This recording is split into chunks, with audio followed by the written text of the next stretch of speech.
Alright, so a lot of people have been coming into the stream and asking stuff about what beginners should do and any kinds of tips to new players. It's understandably so that if you're looking for old videos, you may not be sure what are the things to look out for because those information may be outdated. So here are some tips that I think you can start looking out for when starting Nikke and may save you a lot of headache in the long run. First things first, this is probably one of the most common first thing that people start asking to me. Who should I reroll for? For some of you who don't know what this means, this basically means continuously restarting your account until you get a good character using off redraws and gacha currency that you get at the beginning. I won't get into the details of the reroll process as other guides still have it, but the meta and important characters that may or may not change, I will be talking about that here. My most recommended character is Litter. A lot of people also share the same sentiment because without using this character, you're basically playing the rest of the game in hard mode. Meaning it's doable, but it's just going to make it really difficult. She's pretty good in pretty much all content right now, and she's the best character to this date. If this information ever gets old, I'll update in the comments below. But to add to that, aside from Litter, the other two top tier characters are Scarlet or Modernia. These two characters are two of the top DPSs in endgame, and they also carry a lot of the early game, allowing you to deal with clearing many mobs. Other units that are notable to mention are Rapunzel, Senti, and Haran. They're not a hard carry that makes the game easier, however, they do help progressing the campaign early on. This brings me up to my next point, campaign progress. Always try to push your normal and hard mode campaign as far as possible. Progressing your campaign will unlock a lot of features in the game. You unlock higher difficulties in Arc, which will give you valuable resources. Do all of them when you can or have enough power. Always do the highest level that you can. But more importantly, doing campaign normal and hard mode will allow you to have more higher outpost defense level. This is the most important thing on progressing campaign.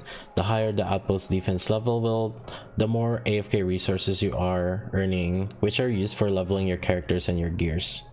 There is also a section called Tactics Academy in the outpost, and increasing this level, it also increases the efficiency of your resources. Speaking of resources, always do the event and Coop when you can. They are located on this when you click on the left side of your screen in the lobby screen, and they will also give a lot of resources which you don't want to miss out on. I've done the math, and trust me when I say that the events and Coop account for about roughly 50% of your account progression speed at endgame.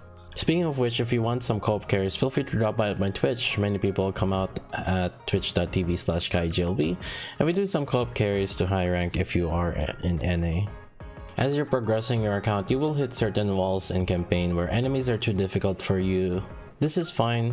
Usually this means that you just need to do some account maintenance where you need to start upgrading your units. Sometimes you just need to wait for your AFK resources to come in. You also get these resources that are in inventory, and you get these kind of boxes.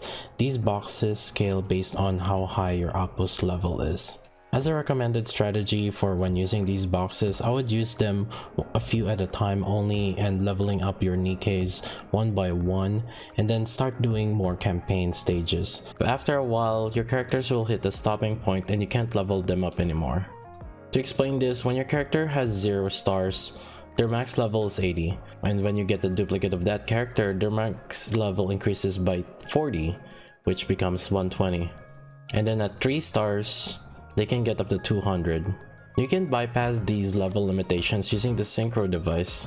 In the Synchro Device, it will take your top 5 highest level characters and take the lowest level amongst them, and this allows your other characters to copy that level. What does this mean? Well, it means that you can use your lower rarity characters, which can default to max level 160, and then you can get your other characters to do that same level.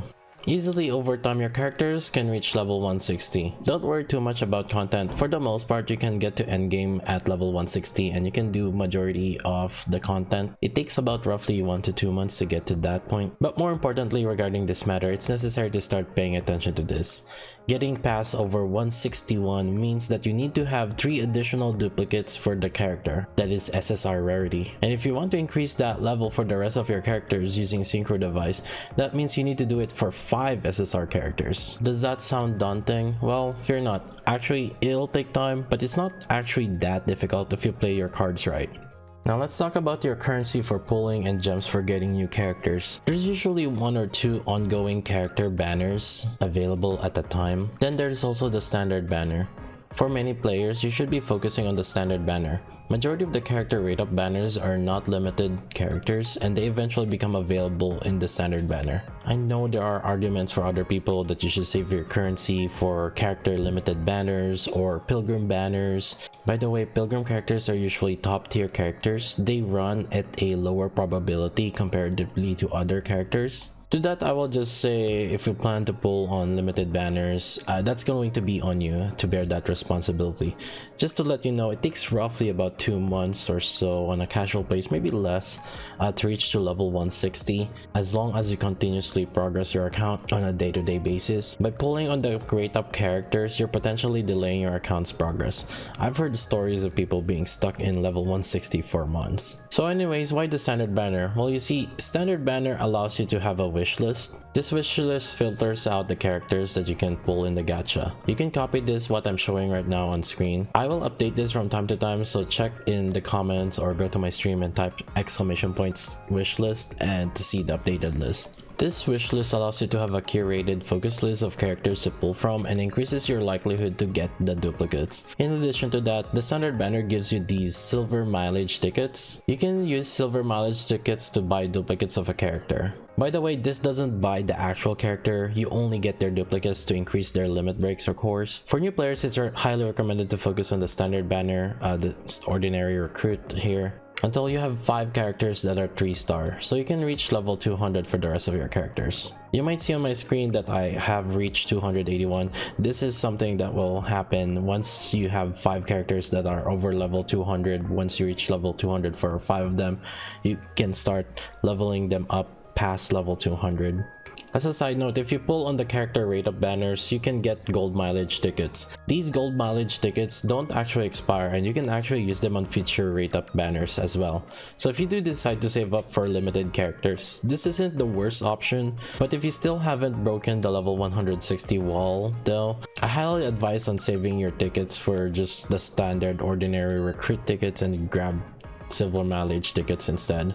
Finally, let's talk about team composition. A lot of people just kind of plugs in what they see in the tier list and call it a day.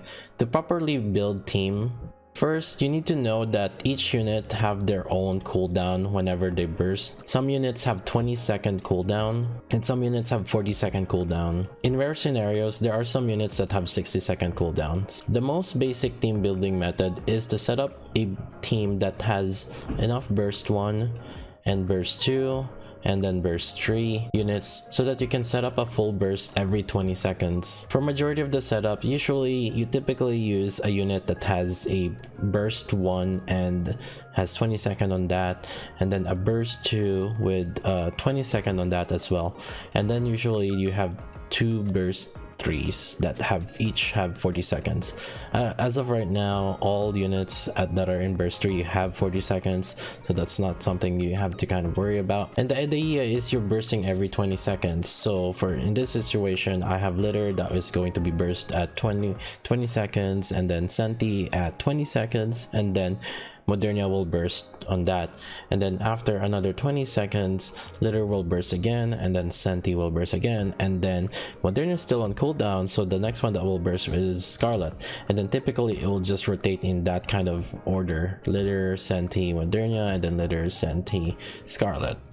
Later on, you'll probably try to be creative with your teams, but for now, let's just stick to the basics. Alright, that's about it for this updated newbie guide. If you guys have any further questions, feel free to drop by my Twitch. I can answer questions there more in real time. A lot of people have been asking and dropping by there, and I can answer your questions a little bit more in depth. And if you have like a particular question that is going to be tailored to your account, I can answer that as well.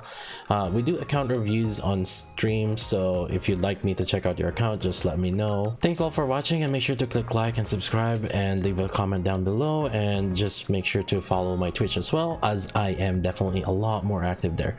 I'll see you guys there.